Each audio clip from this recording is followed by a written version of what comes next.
Hallo liebe Leute, ich wünsche euch frohe Ostern. Ich bin heute unterwegs, habe eine Radltour gemacht nach St. Corona am Schöpfel. Der Schöpfel ist der höchste Berg im Wienerwald.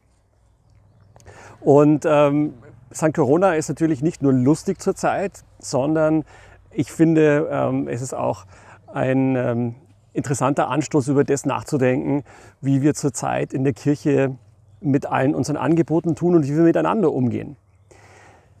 Denn St. Corona am Schöpfel ist ein Wallfahrtsort für die St. Corona, eine Jugendliche, die als Märtyrerin gestorben ist, ganz früh.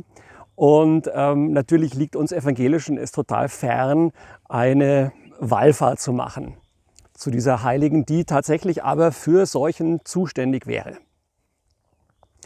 Aber im Moment finde ich irgendwie das Tolle an der Kirche, dass alle das machen, was sie am allerbesten tun. Also ich könnte jetzt Leute total respektieren, die aus ihrem römisch-katholischen Glauben eine Wallfahrt nach St. Corona am Schöpfel oder eine der anderen St. Coronas in Niederösterreich machen. Gleichzeitig finde ich es ein bisschen schade, dass so sehr kursiert, dass man sich gegenseitig das madig macht, was man im Moment versucht, über die verschiedenen Medien in den sozialen Netzwerken, auf YouTube und so weiter zu verbreiten über Kirche. Dann sagt man immer, na, das geht aber nicht und das ist zu fröhlich und das ist zu hochkirchlich und so weiter. Ich glaube, wir leben in einer total aufregenden Zeit, weil im Moment nämlich die Leute, also unsere Empfänger, die das anschauen, was wir Pfarrerinnen und Pfarrer so produzieren, Tag aus, Tag ein, eine unglaubliche Auswahlmöglichkeiten haben. Viel mehr als im normalen Leben in der Kirche. Da hat man halt Pfarrer oder Pfarrerin und manchmal kommt jemand anders vorbei, aber im Prinzip hat man die eine Person und mit der ist man dann immer unterwegs. Und im Moment können die Leute auswählen, was ihnen gefällt. Auch der Bischof hat Hausandachtsvorschläge verschickt, aber ob man die jetzt macht oder nicht und ob man vielleicht manche Gebete nimmt oder nicht, bleibt jedem selbst überlassen. Also eine unglaubliche Ermächtigung von Leuten und eigentlich eine unglaublich evangelische Zeit. Deshalb würde ich dringend vorschlagen, dass wir uns gegenseitig für das respektieren, was wir versuchen zu machen. Denn das ist unglaublich viel. Manches von dem gefällt mir, manches finde ich total daneben, manches irritiert mich.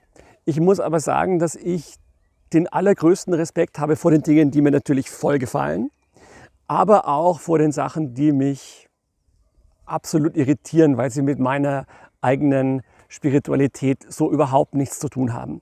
Also mich bewegen zum Beispiel ganz stark die vielen Videos von katholischen Priestern, die mit der Monstranz nach draußen gehen und den eucharistischen Segen, den sakramentalen Segen dem Land geben oder Zügen oder Rettungswegen. Das finde ich wahnsinnig anrührend, ich finde es wahnsinnig ehrlich, obwohl es mit mir selber, mit meiner Spiritualität gar nichts zu tun hat. Ja, und deshalb kann ich euch auch beruhigen, ich bin in den Wallfahrtsort St. Corona am Schöpfel nicht zu einer Wallfahrt gefahren, sondern weil ich halt ein Ziel gesucht habe. Aber es war nicht nur ein Ziel mit einem lustigen Namen, sondern weil mich das sehr bewegt. Alle geben das Beste und ich bitte sehr, dass wir uns nicht gegenseitig unseren guten Willen oder auch unser Können absprechen, weil ich glaube, viele wachsen im Moment auch über sich hinaus. Und so wünsche ich euch ein wunderschönes Osterfest. Die Osterzeit beginnt ja jetzt erst.